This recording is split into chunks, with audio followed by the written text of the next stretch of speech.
nos metieron la reforma educativa incluso en contra de muchas agrupaciones políticas del país. Hubo muertes, hubo represión, se hizo una alianza con los candidatos entonces para la presidencia de la República. El presidente Andrés Manuel tomó la bandera y se comprometió. Se cumplió a medias quizá. Los intereses que hay de por medio, el dinero que se tiene que invertir en eso, es lo que principalmente está obstaculizando que las reformas se puedan llevar a cabo. No porque no haya el recurso, sino porque el recurso ahorita está destinado en otras prioridades, como los programas sociales, que no tengo nada en contra de los programas sociales, pero sí creo que están ejecutándose mal.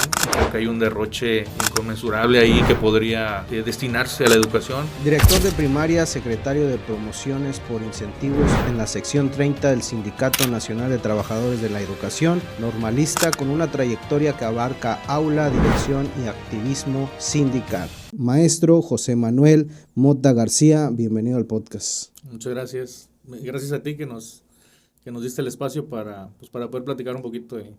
Quiero comenzar, profe, con este libro que tengo aquí en sus manos, de Casas, Tamaulipas, municipio de Casas. Ahí nació usted, profe. Nací en Sotolamarina, pero criado prácticamente en Casas. Toda mi vida he estado en Casas. Es difícil encontrar maestros que escriban y que lo lleven a un libro que pueda estar aquí en nuestras palmas, lo cual lo felicito, como si Gracias. Fuera ayer, historias de un cansense. ¿Qué lo motivó a escribir este libro? ¿Cómo inició la idea? ¿Viene de familia de escritores o qué pasó? Fíjate que es algo muy circunstancial, muy natural se dio porque no venimos de familia de escritores, pero yo tengo un familiar al que le gusta escribir algunas historias de pesca. Entonces él me mostró un trabajo que él había hecho. Él no lo publicó como libro. Bueno, hasta ese entonces todavía no. Entonces yo lo leí y la verdad que me gustó mucho cómo lo escribió. Y se me quedó como que la espinita y dije, yo voy a hacer algo parecido a esto. Entonces, precisamente durante la pandemia, pues tuve tiempo yo de desvelarme o de estar recordando algunas anécdotas propias. Entonces ahí escribí una, la subí a Facebook y vi que la gente le gustó, se interesó. En ese tiempo, pues bueno, 100 likes eran algo, ¿no? Considerable. Sí. Entonces, algunos comentarios que escribe más o ve juntando tus escritos para convertirlos en un libro. En ese momento no lo pensé así, pero durante ese tiempo escribí como unas 7, yo creo, 8 historias. Y bueno, tuvieron eco en mis conocidos, en mis amigos, en mis familiares. Y después, bueno, ya traté de complementarlo, traté de sistematizarlo. Y al final, pues le dimos un orden y construimos eso que es Historias de un Casense, que me da mucho gusto también a mí, de manera personal, poder dejar algunas memorias para quienes me conocen, quienes saben la cuestión de mi historia. Pues fue algo muy bonito y espero que no sea lo último. Estoy viendo a ver qué más hacemos por ahí de cuestión de literaria. Si hiciera este movimiento de abrir el libro y caer en algún apartado, una historia, ¿qué historia nos contarías como la de entrada? Platícanos una historia de aquí el libro. Mira, hay una historia que a mí me gusta mucho, es la cuestión, es la de cómo yo ingresé a la normal. Tengo un pasado algo turbulento, digámoslo así. Todos los jóvenes tenemos un pasado algo complicado y yo, bueno, pues sí lo tuve muy difícil. La historia de mi familia pues es una historia de familia disfuncional. Yo quedé al cuidado de mi abuela. Y bueno, uno durante la juventud agarra vicios que nos complican en la cuestión de salir adelante. Eso fue mi caso y cuando yo salí del bachillerato no tenía una forma de poder ingresar a una educación superior. Entonces empecé a trabajar aquí en Los Parientes, cerquita de aquí, en Los Tacos, como mesero. Ahí conocí a una amiga, a 3 amigas, pero una de ellas era la que estaba con la intención de ingresar a la normal. Y entonces yo le ayudé a estudiar, me pidió ayuda, estudiábamos, leíamos, consiguió material ella para prepararse y yo le ayudé a prepararse. Y al mismo tiempo yo estaba repasando un poco, ¿ah? Entonces cuando ella presenta, o cuando ella va a sacar ficha, voy con ella también. Y me dice, pues saca ficha de una vez. Saqué ficha. Entonces fuimos a presentar, hicimos todo el proceso. Y recuerdo que cuando yo vivía allá por la Horacio Terán, entonces en las noches yo salía de la madrugada aquí de Los Tacos y me iba corriendo desde aquí de Los Tacos hasta la Horacio. Entonces, cuando salió la lista de resultados, en una madrugada pasé por la escuela normal y veo los resultados y, y yo estoy en la lista, pero yo la buscaba a ella. Ajá. Entonces a ella no estaba y estaba yo. Entonces yo me hice como que no sabía. Al día siguiente vengo a Los Tacos otra vez y ella va a ver los resultados, se da cuenta de que no está y pues ya sabes, la gente que está con la ilusión de entrar a una escuela normal, pues es algo muy importante. Entonces, no, pues el llanto y desconsolada, ¿verdad? Yo traté de darle ánimos y ya después ella me dijo, es que tú sí estás. Y bueno, yo ya lo sabía, pero igual así yo no le dije nada. Entonces, esa historia es algo bien curioso, o sea, por la cuestión de lo fortuito, ¿sabes? Que es para uno el encontrar una oportunidad.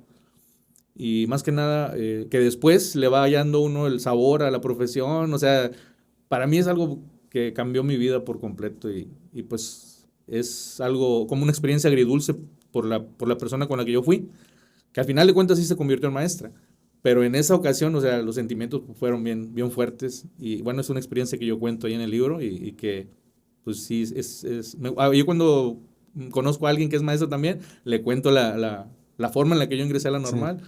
Y pues sí me gusta mucho esa historia. Esa yo la comparto siempre.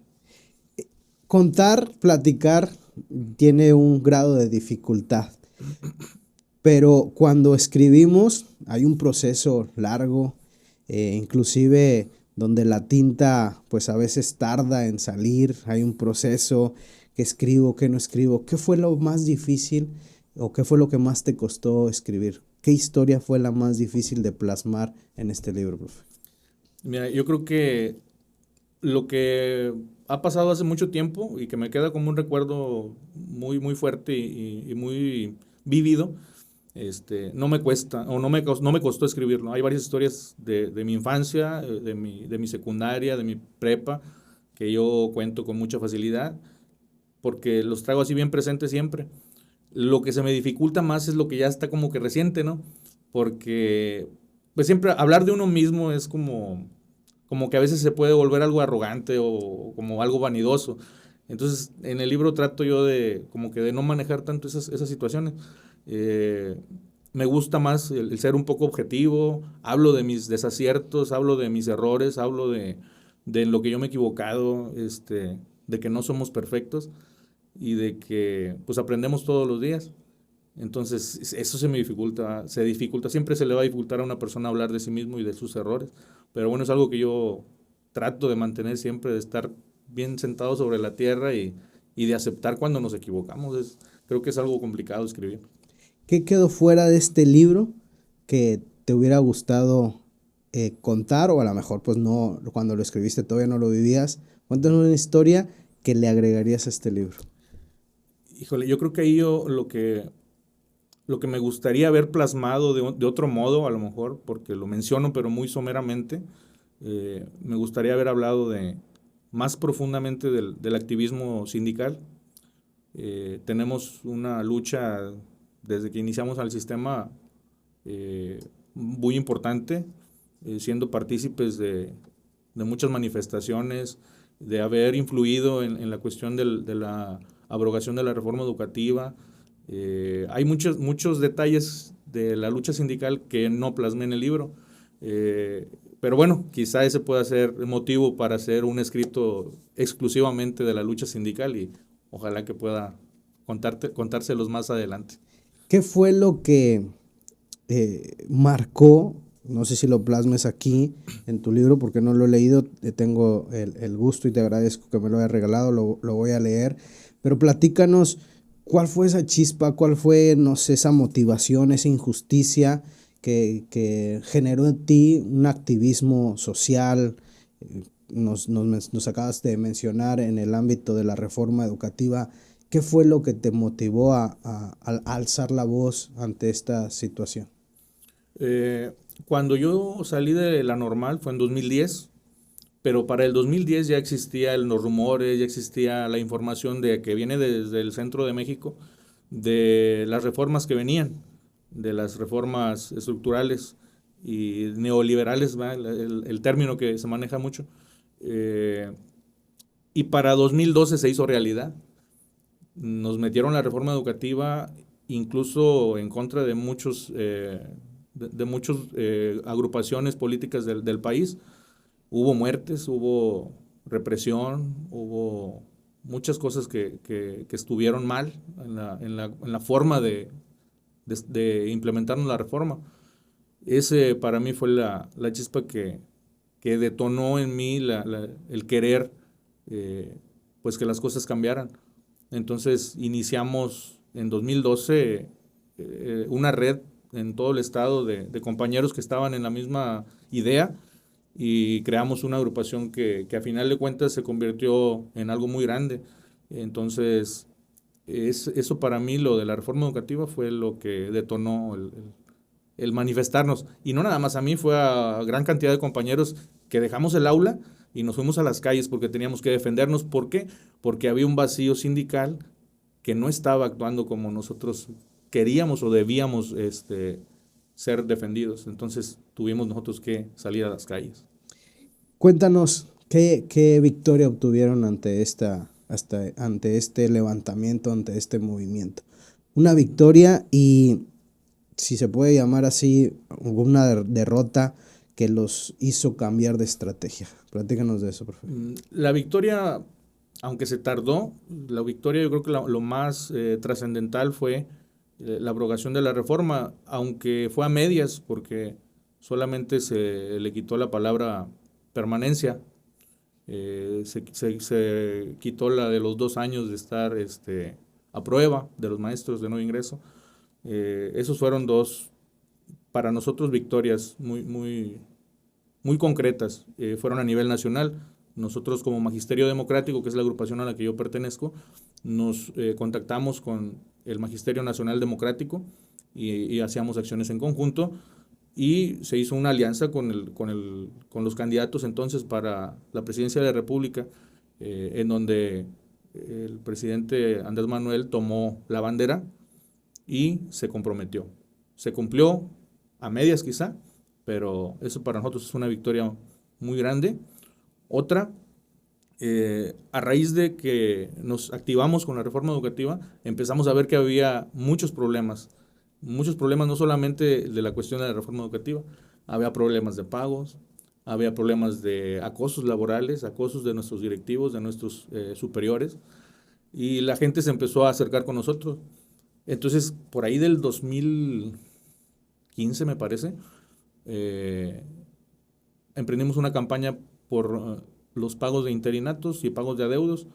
Había miles de adeudos y había adeudos con más de 1 año o 2 años de que habían ya trabajado y no se les había pagado. Emprendimos esa campaña, se hizo mucho revuelo, la gente estuvo muy al pendiente de esa campaña y logramos que se les pagara a los compañeros sobre la dirigencia sindical de ese momento. Entonces se nos reconoció como una agrupación que defendía los derechos de los compañeros a nivel estatal, el gobierno lo reconoció y fuimos interlocutores, ¿verdad?, de los compañeros que tenían una problemática, y el gobierno en ese entonces se les pagó a todos los compañeros, y pues bueno, eso también es una victoria que pues para nosotros es muy importante. Se necesita ser valiente para levantarse, para luchar, para hablar. Vale la pena cuando está de por medio no solamente tu persona, sino a veces también involucra a tu familia. Señalamientos, profes revoltosos, no quieren trabajar. Vale la pena hacer todo eso, inclusive pues el señalamiento a tu familia, porque a veces hasta esos niveles llegan, que se meten con tu familia, se meten con todos los demás. ¿Vale la pena, profe? Sí, la verdad es algo que siempre uno piensa, en cada momento, en cada parte de una lucha, está uno pensando, ¿vale la pena? Porque a veces nos cansamos y a veces decimos, yo creo que hasta aquí ya estuvo bueno. Pero yo creo que es algo que traemos dentro desde que nacemos, porque es como una vocación, ¿verdad? Una vocación de la lucha, una vocación de servicio.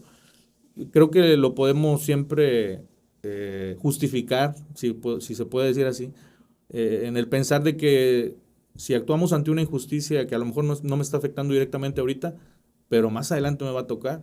Entonces yo creo que con eso nosotros siempre estamos alentando el continuar en la lucha, más allá de los señalamientos o de que incluso llega hasta tocar a nuestra familia, porque sí nos ha pasado, sí han llegado a criticarnos hasta de lo que no, ¿verdad? Hasta de lo que no. Pero bueno, es parte de la política, es parte de la grilla, y estamos bien acostumbrados, ya la verdad hemos perdido el miedo. Yo creo que lo más importante es eso, perder el miedo a salir, perder el miedo a que te vean por ahí en la calle manifestándote y que te estén grabando y que te digan maestros huevones, por ejemplo. Eso, siempre y cuando uno esté trabajando por una razón justa, yo creo que entonces no hay ningún temor, ¿verdad? No hay nada que podamos nosotros decir eh, o pretender que hablen de uno, no pasa nada, ¿verdad? Siempre y cuando uno esté por una causa justa, estamos bien, no hay ningún problema. Actualmente eres secretario de promociones por incentivos. Es el cargo que tienes en la sección 30. Cuéntanos, profe, de qué se trata esta secretaría, cuáles son las funciones. Un maestro de aquí de nuestro país, México, se puede acercar hasta esta secretaría de promociones por incentivos. ¿A qué se ofrece ahí? Mira, la Secretaría de Promociones por Incentivos es lo que anteriormente era la Secretaría de Carrera Magisterial, que es precisamente la forma en la que uno va subiendo en la cuestión de su salario de manera horizontal. Entonces, nuestra secretaría actualmente se encarga de cualquier problema que tenga que ver con un incentivo que no se te paga, por ejemplo, un problema con un incentivo de carrera magisterial, de K1, el O1, cualquiera de esos detalles que tengas tú en el problema de tu salario, eso lo atendemos. Y además, estar revisando el presupuesto que se manda de la federación a los estados para que se aplique correctamente.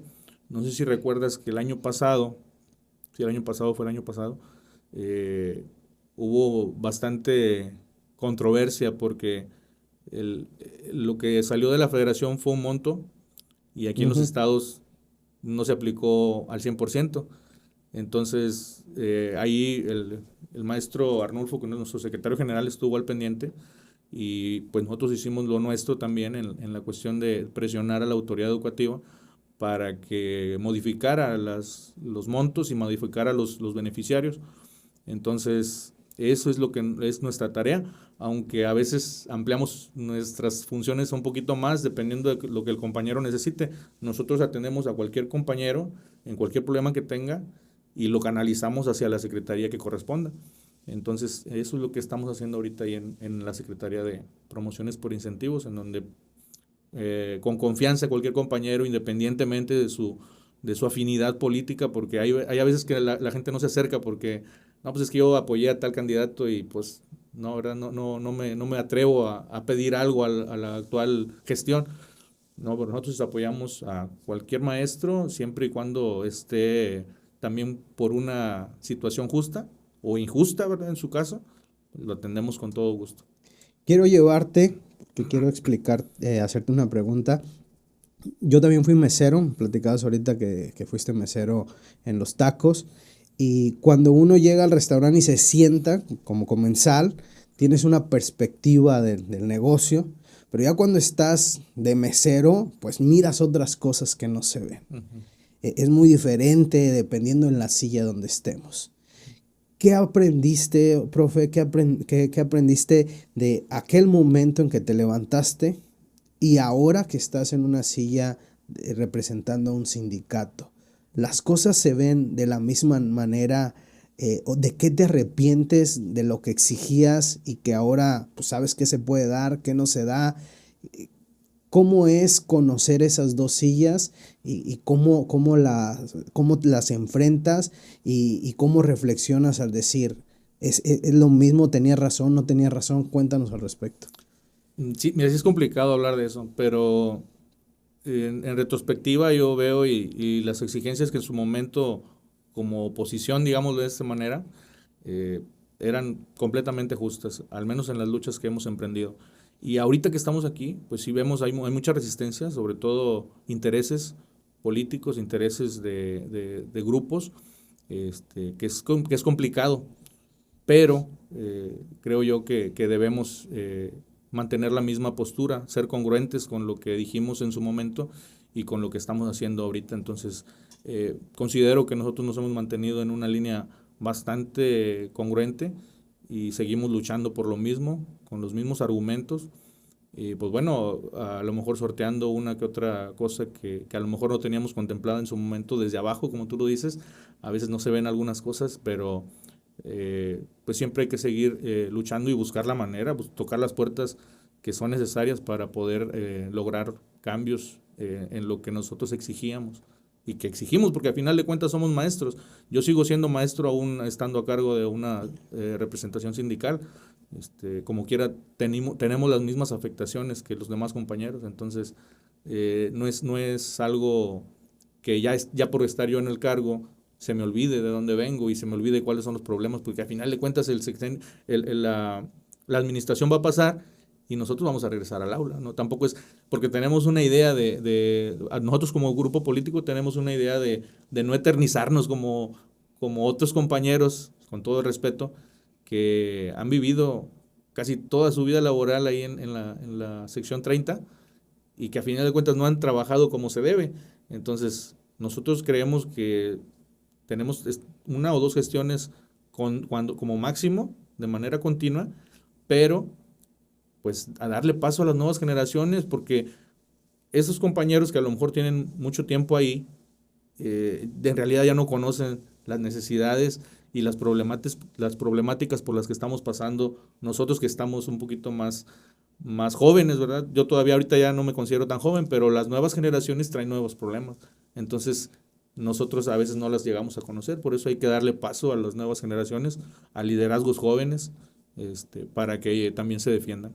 ¿Cuáles son las tres demandas que aún permanecen de aquel momento en que iniciaste el movimiento o ser parte del movimiento, que aún están y que todavía no han sido suplidas y que el magisterio sigue alzando la voz?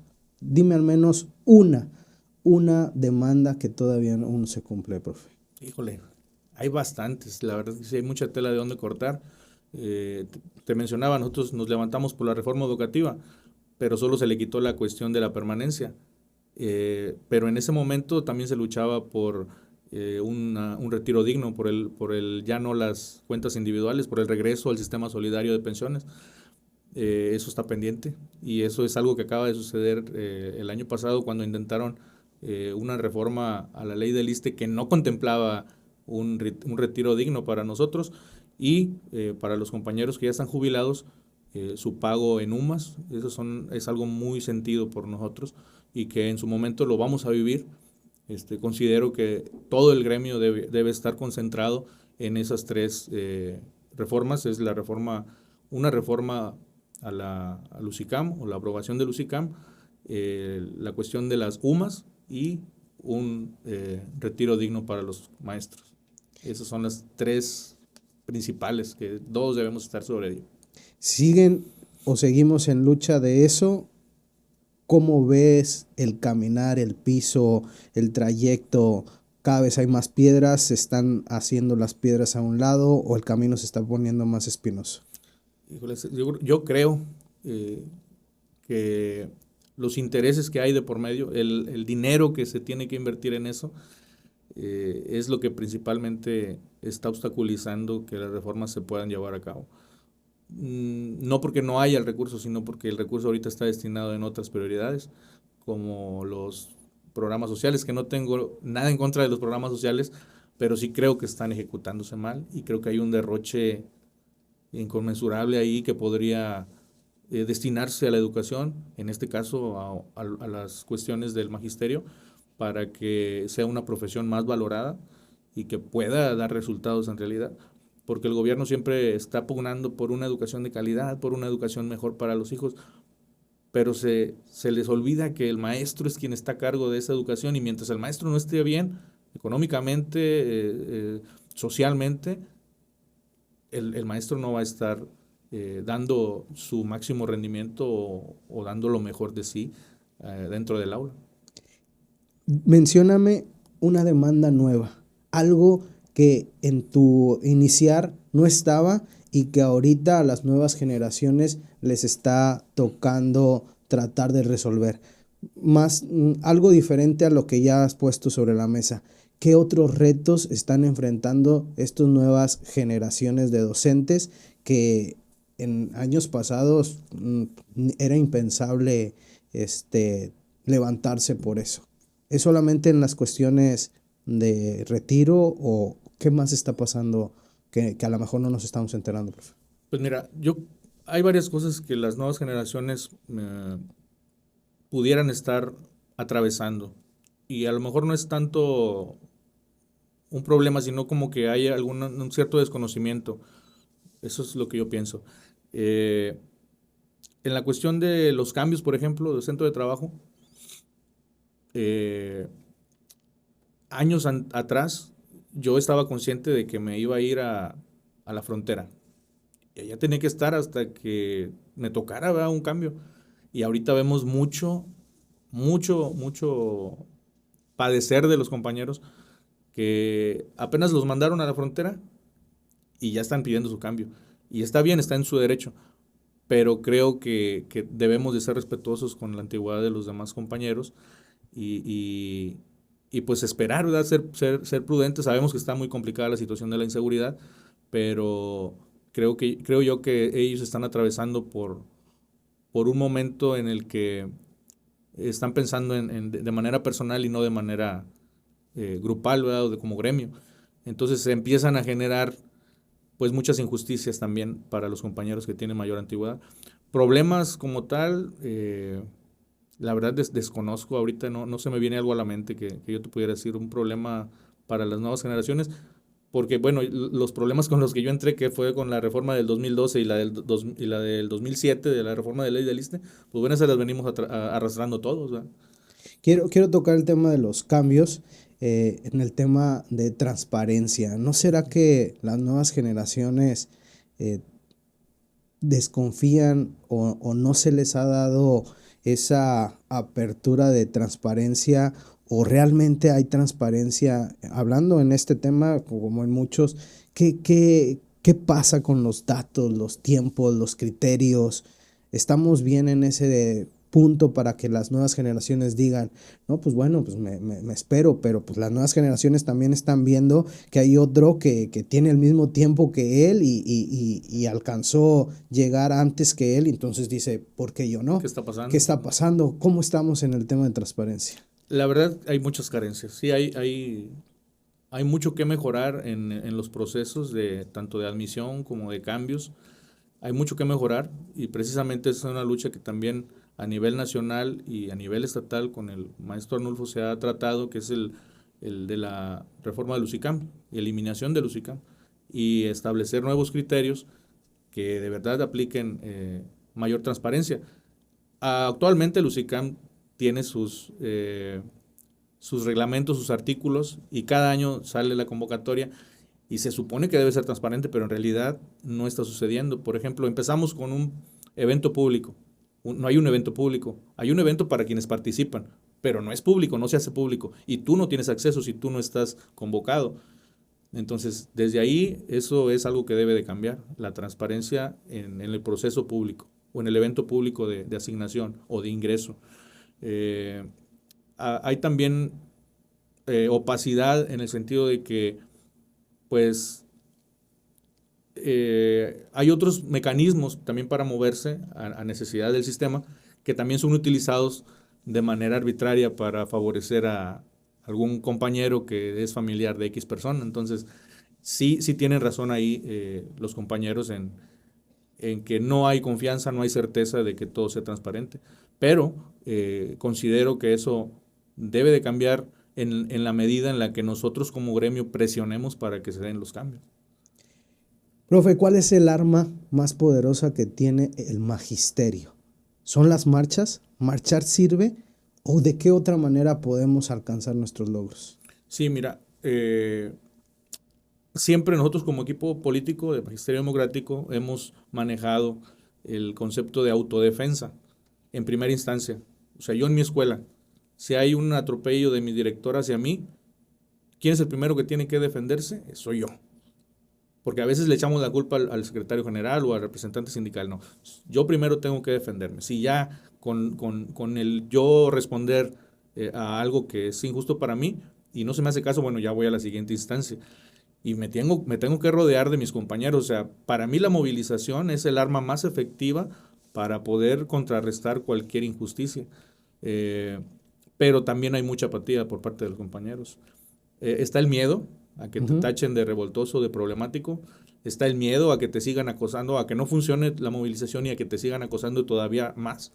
Entonces, pero creo yo que tiene que haber empatía por parte de los compañeros que no están viviendo una problemática en su momento para sumarse a algo que es justo. Y bueno, a nivel también municipal o a nivel estatal, pues siempre tenemos que estar cuerpeando a los compañeros que están pasando por algún problema. Si no sucede esto, pues difícilmente las autoridades nos van a escuchar. Hay cosas que son importantes y hay cosas que son urgentes, profe. Si tuvieras al secretario de Educación a nivel nacional y te mandaran a ti a platicar con él, ¿qué cosas, 3 cosas que le digan, esto urge ya para el magisterio? ¿Qué demanda le darías? El sistema solidario de pensiones, eso urge. El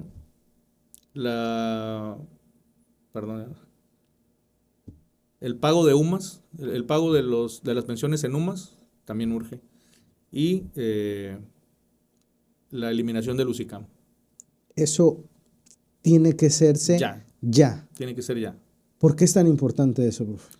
Porque generaría condiciones de mejora para el ámbito laboral de los maestros. ¿Cuál es el dolor cotidiano de las maestras, de los maestros, que no aparece en los informes, que no aparece en las planas, que no aparece en los periódicos? Entonces, ¿cuál es el dolor cotidiano que tenemos los maestros, profe? Pues yo creo que la carga administrativa no se ve tanto y hay mucha carga administrativa. La falta a veces de apoyo de los padres de familia es algo que tampoco se nota. La infraestructura de las escuelas, hay muchas cosas que no se notan, que damos por hecho y en realidad no se tocan, pero para mí esas son las más importantes. El apoyo de los padres de familia, la infraestructura y la carga administrativa son cosas que como que se minimizan, pero en realidad perjudican mucho en la educación. ¿El recurso es todo el problema o si tuvieras una bolsa, un 100,000 pesos, si tuvieras 90 días, qué harías en el magisterio en términos locales, a lo mejor de casas? Que 100,000 pesos es muy poco, pero ¿qué harías con eso en 90 días para tratar de ayudar algo en el magisterio, profe?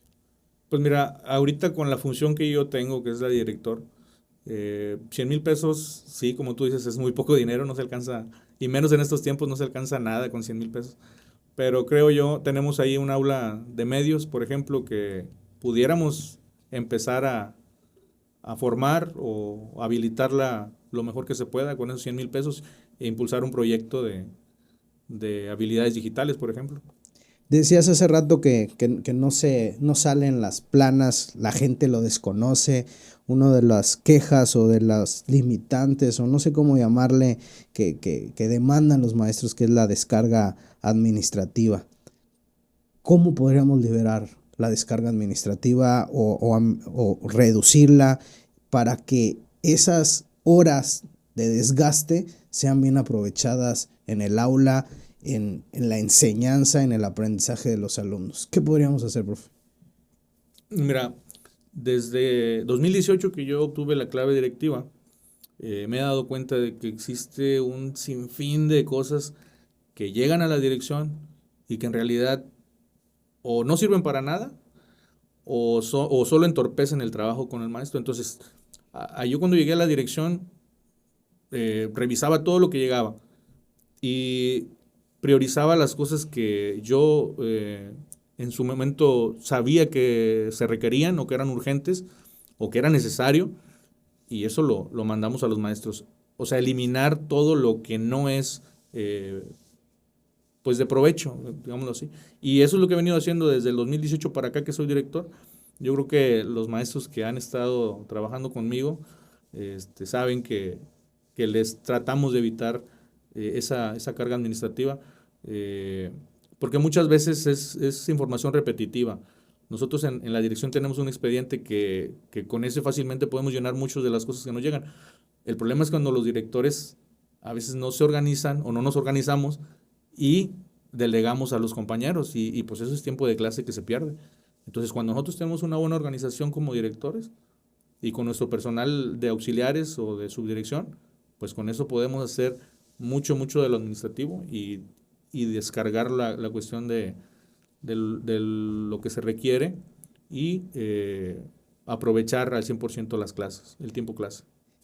¿Crees entonces que es el director el que puede pues hacer esa función? No sé si le corresponda, pero que ayude a los docentes a no tener tanta carga administrativa, o podría ir un poco más arriba, podrían ser los supervisores, los jefes de sector.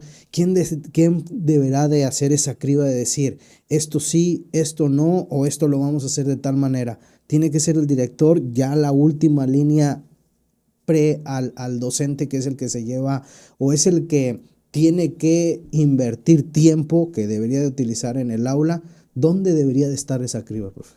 Pues debería estar desde la misma Secretaría de Educación, desde la Secretaría de Educación y posteriormente el jefe de sector. Y ya de ahí, pues nosotros deberíamos de tener menos esa responsabilidad, pero a final de cuentas el director es quien tiene la última, digamos que sí, la última, el último filtro para ver qué es lo que en realidad sirve y qué es lo que pues es un trabajo extra o un trabajo repetitivo. Quiero regresar al libro, a tus orígenes. Estudiaste la educación primaria. ¿En dónde la estudiaste la primaria? ¿Dónde estudiaste la secundaria? ¿Y cuál fue la antesala a la normal, profe? Toda mi educación básica la hice en Villa de Casas. Villa de Casas. El kinder, primaria, secundaria, bachillerato, que fue el anterior a la normal. Aunque tuve por ahí, para ingresar a la normal, cierto contacto antes con la docencia, cuando salí de la secundaria, quisimos por ahí independizarnos y ser autónomos y entonces nos metimos a CONAFE. Okay. Y ahí en CONAFE tuvimos una primera experiencia con la docencia, que al final no resultó, pero después entramos a la normal, al bachillerato, que es un SEMSADET 01 se llama, es una rama del COBAT. Ajá. Ahí fue donde estudiamos la educación media superior. Cuéntame, no sé si venga aquí, si no luego lo leeré más a detalle, pero cuéntame cómo vive un alumno foráneo, normalista, de su pueblo, llegar a la ciudad. ¿Qué complicaciones tuviste? ¿Fue fácil? ¿Fue difícil? ¿Tenías el apoyo económico? ¿A dónde llegaste con una familia? ¿Cómo fue estudiar en la normal, en la Benemérita, en la capital, siendo foráneo? Pues la verdad que para mí fue complicado, pero fue bonito porque te enfrentas a retos que a lo mejor tú no estabas, ni sabías que podías con esos retos. Entonces anduvimos como nómadas por aquí por la ciudad. Estuve viviendo en La Horacio con un compañero, estuve viviendo en Las Flores con una tía, estuve viviendo en Los Tacos precisamente ahí cuidando en las noches, estuve viviendo con otro familiar. Sí fue difícil, pero ahí en el libro menciono una frase que por lo regular tenemos de cierto el dicho que los amigos se cuentan con los dedos de la mano y nos sobran dedos, pero yo he podido dar por falso ese ese dicho porque he hecho muchos amigos, desde maestros, compañeros de la normal, familiares, que han sido mi soporte y que sin ellos yo no podría haber culminado la normal. Entonces yo digo que tengo muchos amigos, la verdad, y buenos amigos, no amigos nada más de dientes para afuera. Hice muchos amigos cuando estuve yo aquí en la capital, de foráneo, como tú dices. Y pues bueno, eso en su momento se retribuye, porque cuando alguien ocupa de ti, pues ahí estás también para apoyarle. No sé si te tocó, porque nos llevamos poco tiempo. Yo nunca tuve la beca de Pronaves. Ah, no. Nunca tuve la beca de Pronaves. No sé si tú la tuviste. Sí. Era muy difícil llegar a ella. La verdad ahorita no recuerdo, pero recuerdo que algunos que tenían hasta 2 becas, la de Pronaves y tenían la de la Secretaría, que era difícil. Yo tenía, no tuve acceso y veía cómo compañeros llegaban por su beca y cobraban. Algunos, que mis respetos, que la ocupaban y que la usaban de muy buena manera. Otros que no la ocupaban porque papi y mami pues les daban dinero y pues ellos traían ese extra. Y bueno, yo nada más me quedaba viendo a la izquierda y a la derecha, yo no tenía nada. Tuviste esa beca, ¿cómo fue tu época de estudiante en términos económicos, profe? Fíjate que vengo de una familia muy humilde. Pasamos muchas carencias. Eh, Vivir lejos de tus padres y como criado por otras familias es difícil, porque ya cuando vas agarrando conciencia de dónde estás parado, dices, ah, caray, a mí no me corresponde que me estén ayudando de este modo. Pero bueno, como familia siempre se han portado conmigo muy bien quienes estuvieron a cargo de mí. Pero sí, vivíamos muchas carencias. A veces no había para algunas cosas que nosotros creíamos necesario. Y sí, fui beneficiario de becas yo creo que toda mi educación básica tuve una beca. Primero en la primaria por reconocimiento, por aprovechamiento. Y ya luego en la beca de Pronaves, a nivel superior sí tuve la beca de Pronaves, que eran, me parece, como 1,200, mil y algo. En aquel entonces. En aquel entonces era muy buen dinero porque era para alguna colegiatura o para los micros o para las comidas. Me acuerdo que en la normal íbamos a pedirle fiado al señor de ahí de la cooperativa y le digo, no, con la beca ahí le pagamos. Sí. Entonces sí fui beneficiario de las becas, estoy a favor de las becas, pero sí luego, como dices, hay quienes a veces no la aprovechan bien o hay quienes no la necesitan. Ahorita, de hecho, también es algo controversial lo que sucede actualmente con las becas universales. ¿Qué opinas de las becas universales? ¿Habrá algún mecanismo que se pueda hacer en los sindicatos para regular en qué se está gastando ese dinero? Yo estoy de acuerdo que hay que dar a quienes lo necesitan, pero estoy más de acuerdo en darle a aquel que aprovecha ese dinero. ¿Hay algo que pueda hacer el sindicato al respecto para regular mejor el fin de ese dinero en los estudiantes, profe? Yo creo que el sindicato no es la instancia correspondiente, pero de manera personal, sí, yo creo que antes no estábamos tan mal en la cuestión de la organización de a quién se le entregaba una beca, porque me acuerdo que había becas para niños de escasos recursos y había becas de aprovechamiento. Creo que ese es el sistema ideal para que se entregue una beca, claro, con sus estudios socioeconómicos y con sus evaluaciones, obviamente, que esté presentando en el caso del aprovechamiento, porque una beca universal, pues yo creo que el país no está para estar derrochando dinero en personas que a lo mejor no lo están aprovechando de la mejor manera o que no lo necesitan. Sí estoy a favor de las becas, pero sí focalizado, ¿verdad? Focalizado en quién lo ocupa y focalizado en quién lo está aprovechando o quién se lo merece. La meritocracia que comentabas. Tú vienes desde abajo y me decías, tengo beca de mi educación primaria por méritos, por ser un buen estudiante. Eso tiende a desaparecer.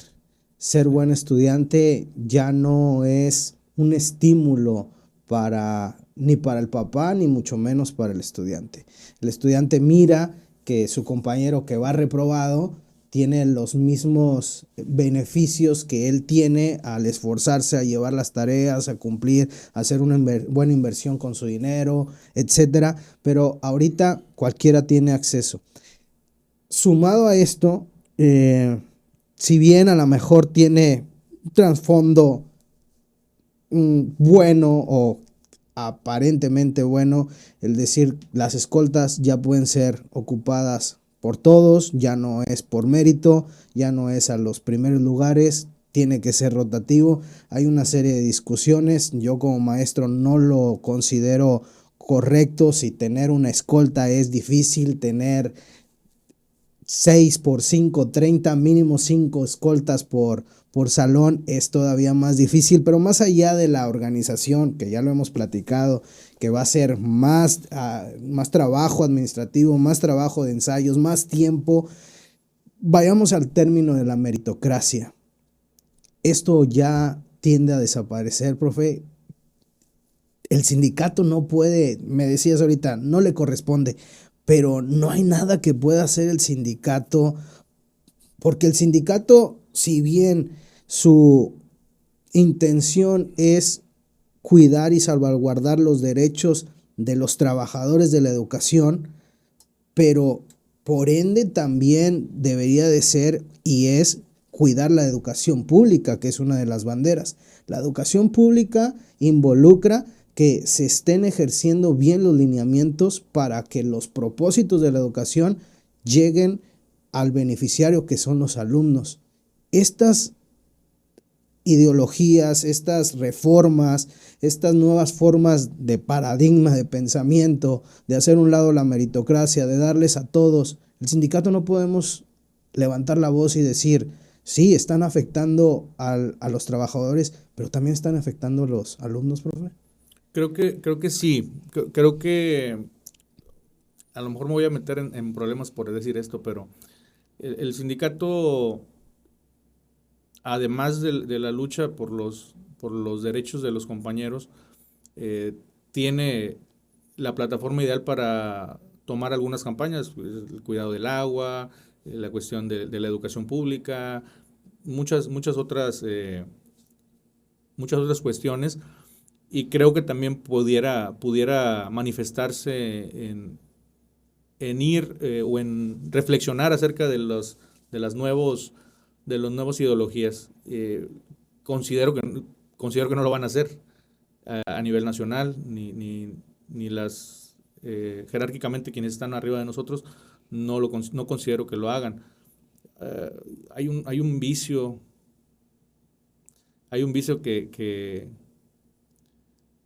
que viene desde la fundación de nuestro sindicato, que es el estar con quien nos gobierna, y que es algo que nuestro equipo político ha criticado, y siempre estamos pensando en que nos debemos a la base, nos debemos a los compañeros, no nos debemos a un gobierno.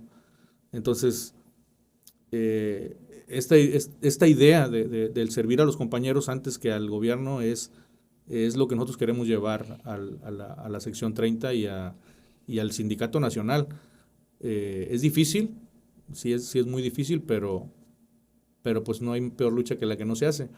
Y en la cuestión de la meritocracia, pues sí, de manera personal yo considero que eso va a ser contraproducente, porque estamos en una educación entonces que le apuesta a la mediocridad, porque eso es lo que a final de cuentas va a provocar en nuestros niños, que no se esfuercen ya por nada, porque a final de cuentas como quiera lo van a tener. El beneficio de una beca, el beneficio de estar en una escolta, o sea, ya no va a haber nadie que sobresalga entonces, porque esto ya lo hemos visto en otras situaciones. Quien a veces se esfuerza por una razón, por sacar una buena calificación, por ser un buen estudiante, pues, al ver que los demás están siendo premiados de igual modo, pues entonces en lugar de que su rendimiento suba, se equipara a lo demás, ¿va? O sea, es decir, no los que están bajos suben, sino que los que están altos se bajan al nivel de los demás. Sí, es más fácil que los alumnos que se encuentran al lado de la derecha de la campana de Gauss, que están un poco más hacia el modo sobresaliente, se vayan al término medio, que la término bajo o medio, llevarlos al lado derecho de la campana. ¿Cuál sería tu propuesta, profe? ¿Cuál sería la fórmula para las becas? Las mismas de antes, ¿qué le agregarías? ¿Qué le quitarías? ¿Cuál es la fórmula paso a paso para decir estas becas deberían de darse? Porque tengo entendido que el sindicato da becas a los hijos de los trabajadores. Hijos de maestros. Hijos de maestros. En ese punto, ¿cuál sería la fórmula correcta? En la cuestión de las becas a los hijos de maestros. A los hijos de maestros, y si se podría replicar acá en términos de la Secretaría de la llamada beca universal. Bueno, por ejemplo, en este año las becas CEPCENTE tienen un promedio. Es decir, no es para los compañeros de O sea, no digo que mi hijo estudia y ya tiene beca automática. Debe tener un promedio. En ese sentido, bueno, yo lo considero correcto. Y creo que a nivel general, el estar dando un porcentaje, por ejemplo, un 20% al aprovechamiento, un 30% a quien lo requiere, porque sí es mucha la necesidad, y como te comentaba, con estudios socioeconómicos y con evaluaciones anuales o evaluaciones cada ciclo, ¿eh? Y quiero aclarar esto, porque luego hay personas que van a opinar lo contrario. Lo que acabas de decir, si hay una persona que necesita, hay que apoyarla, porque la persona que necesita una beca difícilmente va a tener todos los espacios para pedirle que alcance un 9.5, un 9.10. O sea, un niño que a lo mejor trabaja, un joven que a lo mejor trabaja, que su papá renta, que están pensando en qué van a comer el día de mañana, que no tiene un lugar físico para trabajar, para hacer tareas, que no tiene internet, que no tiene eso, pues obviamente no está a la par de aquellos que sí lo tienen, y alcanzar un promedio no es sencillo, no es fácil. No es fácil. Y quiero aclarar lo que no estamos o bueno, al menos yo no estoy en contra, y por lo que acabas de decir, que se les da bajo un estudio que a lo mejor no alcanza el 9.5 o el 9, pero anda en el 8, en el 7, y se les otorga esa beca por la necesidad. Entonces quiero aclarar ese punto desde la pregunta que te acabo de hacer. ¿Estamos en esa misma sintonía? ¿Creen en lo mismo ustedes en la parte del sindicato, o tú personalmente, Sí, profe? hablo de manera particular, sí, pero Sí. sí esa es la idea, ¿verdad? La idea es, a quien lo requiera, sí, es difícil que pueda tener una calificación de 10 o de 9, pero si lo necesita, sí, obviamente hay que apoyarlo, ¿va? Muy bien. Quiero que vayamos te voy a hacer preguntas así rápidas, y tú me contestas lo que tú creas, lo que se venga. 3 reformas que creas que se pueden alcanzar en un año. ¿Qué sí se puede alcanzar en un año para revalorizar al magisterio, que estamos muy, muy devaluados a nivel social? ¿Qué reformas se podrían hacer para alcanzar la revalorización del magisterio en 12 meses? Insisto, la eliminación del USICAM, el régimen solidario de pensiones y la eliminación de las sumas. Se puede, más a veces no hay voluntad política para hacerlo. Falta voluntad, muy bien. Si eliminas un trámite mañana, hay que eliminar un trámite. ¿Cuál y qué ahorro pedagógico generaría? ¿Cuál sería ese trámite que eliminarías? Actualmente tenemos un sistema de ingreso y un sistema de cambios que se dan en ciertas fechas. Lo que nosotros proponemos es un proceso que sea permanente.